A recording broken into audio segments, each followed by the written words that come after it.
Okay, so ready to dive into T. Harv Eker's Secrets of the Millionaire Mind.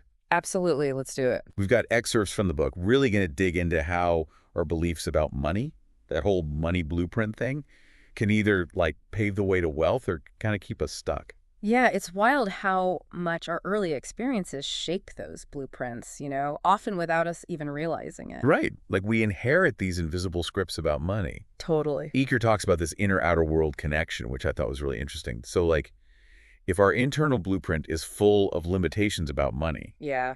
is it any wonder our bank accounts kind of reflect that? Exactly. He's basically saying your outer world, what you have or don't have, is just a mirror reflection of that inner world. And that mirror, it doesn't lie. It's brutal, right? It can be, but it's also empowering because it means if you want to change your financial reality, you don't necessarily need a financial advisor. You need to start by reshaping the reflection itself. So we need to change those deep-seated beliefs we've often carried since childhood. Exactly. Well, so are you saying that no amount of investment advice will actually help if you subconsciously believe deep down that like money is the root of all evil? Precisely.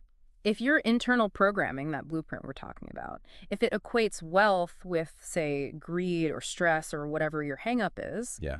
you'll subconsciously sabotage your efforts to build it, no matter how many smart financial moves you make, how many investing books you read. So it's almost like self-sabotage, but on autopilot. Exactly.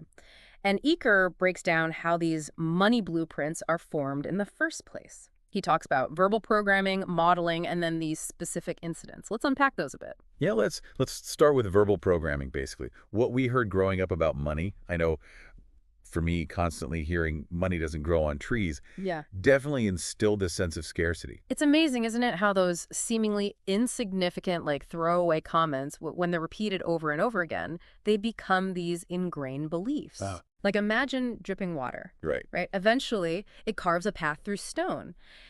It's the same thing with these messages about money. A child who hears, we can't afford that enough times. Mhm. They don't just hear a statement about, a specific purchase. They're absorbing a message about their family's limitations, maybe even their own limitations. And that message then becomes part of their subconscious programming, Yeah. which then goes on to influence their financial decisions even as adults. Yeah. Right.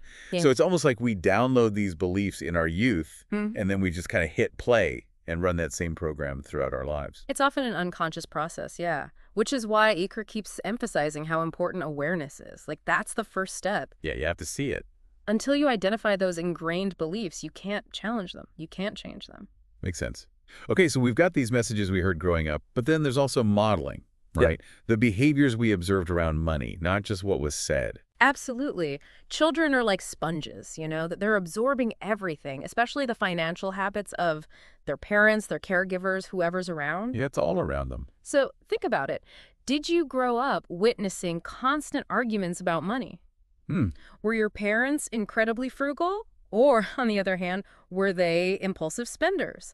All of these experiences, they form a child's understanding of what's normal when it comes to finances. It's true, and we often unconsciously replicate what we saw growing up, even if it doesn't make sense for our lives. Like my parents, for example. They were incredibly hardworking, but they were always stressed about money. And now I realize I've totally internalized that same anxiety around finances. And it doesn't really make sense Where? because my financial situation is completely different. Right. But I still find myself worrying about things they worried about, even if it's totally irrational. That's such a good example of how these blueprints operate, though, and it really highlights why understanding where they came from is so crucial for breaking free from those patterns, Yeah, it's like if you don't know where it came from, you don't even know where to begin. Exactly. Okay, so we've got the things we heard growing up, the verbal programming, and then the behaviors we witnessed, the modeling. What about that third factor you mentioned, the specific incidents? Right, so these are often emotionally charged experiences from childhood, either positive or negative, that just really stick with us. So like if you won a small lottery as a kid, Hmm. even if it was just a one-time thing, you might have this feeling of, oh, I'm lucky with money. Exactly.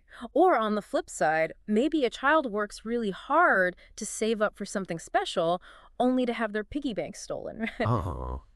That one experience could easily create a deep-seated belief that money is fleeting or it's not safe to have money, Oh, totally. even if logically that doesn't make sense. It's like those specific incidents become part of the story we tell ourselves about money, our own personal money myth. Right.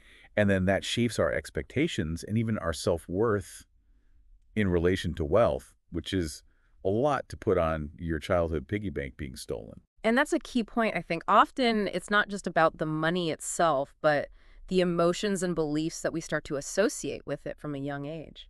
Wow. So how do we even begin to rewire these deeply ingrained beliefs, especially if we're not even consciously aware of them? Well, Eckhart provides a roadmap for exactly that. He calls it the process of manifestation.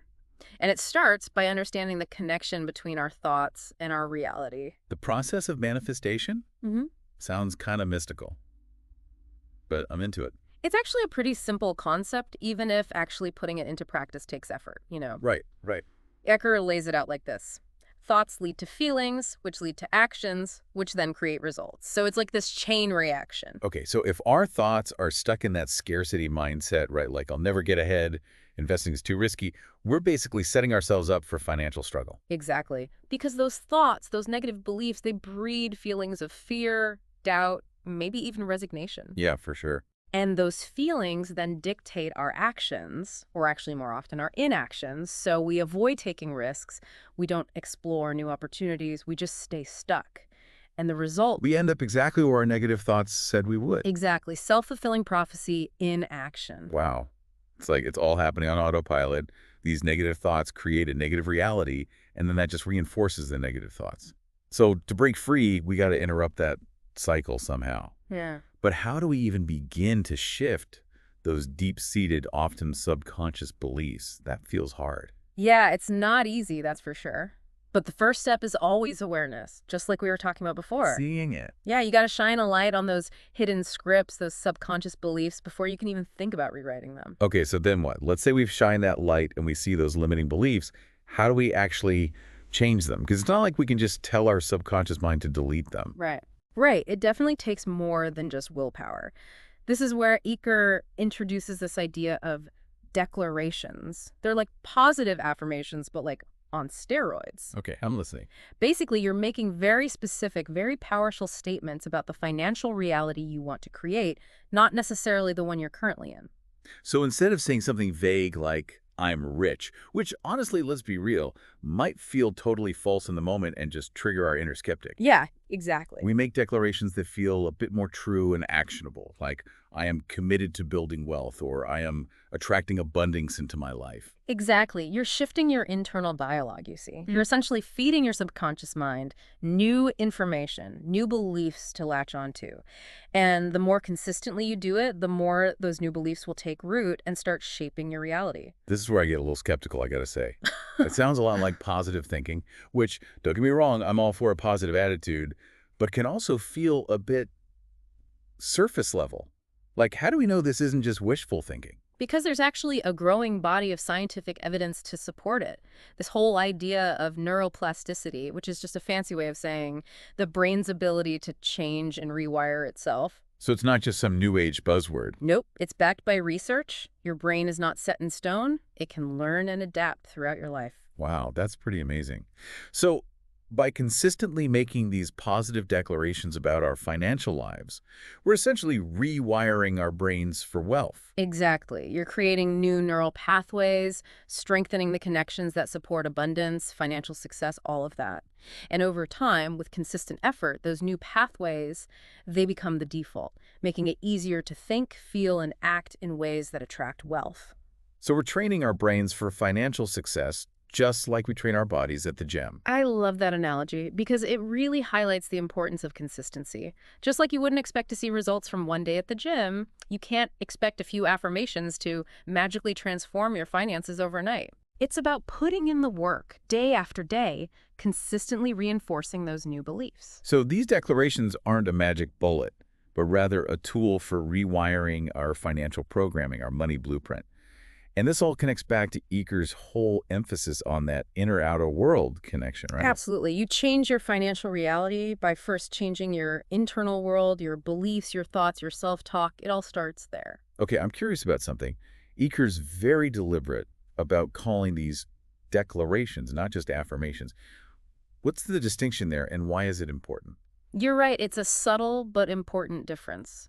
A declaration is more about aligning yourself with a future state that you want to create. Okay, It's a powerful statement of intention. gotcha. Whereas an affirmation might claim something is already true in the present, even if it doesn't quite feel true yet. So instead of saying, I am wealthy, which might feel a little jarring if you're, struggling to pay rent, a declaration is more like, I am creating wealth in my life. Exactly. It's not about denying your current reality. It's about shifting your mindset to one of possibility, of actively creating the financial future you want. I love that. It's empowering, it's not delusional. So for our listeners who are hearing this and are like, yes, I want to rewrite my money story, I want to create a new blueprint, where do they begin? What's a good first step? Well, I love that you're focused on action. It's not just about understanding these concepts intellectually, but actually putting them to work in our lives. Right, make it real. Exactly. So here's your challenge. Think about a financial goal you're currently working towards. Could be anything, big or small, saving for a down payment, paying off debt, starting that side hustle you've been dreaming about, anything. Now, get curious about the thoughts and beliefs you have around that goal. Are you approaching it from a place of scarcity, like, ugh, I'll never save enough, or it's too risky? Or are you coming at it from a place of abundance? Okay, I'm attracting opportunities. I'm totally capable of achieving this. Which one is it? I like that. So basically, what's the story we're telling ourselves? Exactly. Once you've identified how you're thinking about that goal, then you can ask yourself, is there a limiting belief lurking under the surface that might be holding me back? Yeah, and then what?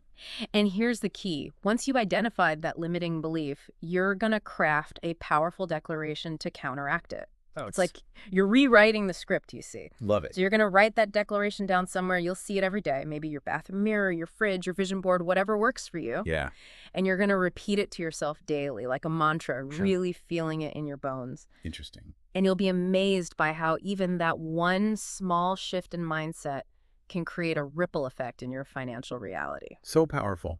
It's like we have way more control than we realize. Absolutely. We have the power to choose our thoughts, and our thoughts create our reality. It's about taking ownership of our financial narratives, 100%. rewriting the scripts that no longer serve us. This has been such an aha moment for me, and I hope our listeners are feeling that same sense of, empowerment. Me too.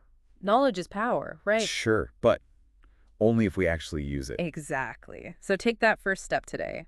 Challenge those limiting beliefs and start creating the financial future you deserve. You got this. This deep dive into secrets of the millionaire mind has been incredible. And hey, if you're as intrigued by these ideas as we are, grab yourself a copy of Eager's book. It might just change your life. Couldn't agree more. Until next time, everyone, keep those aha moments coming.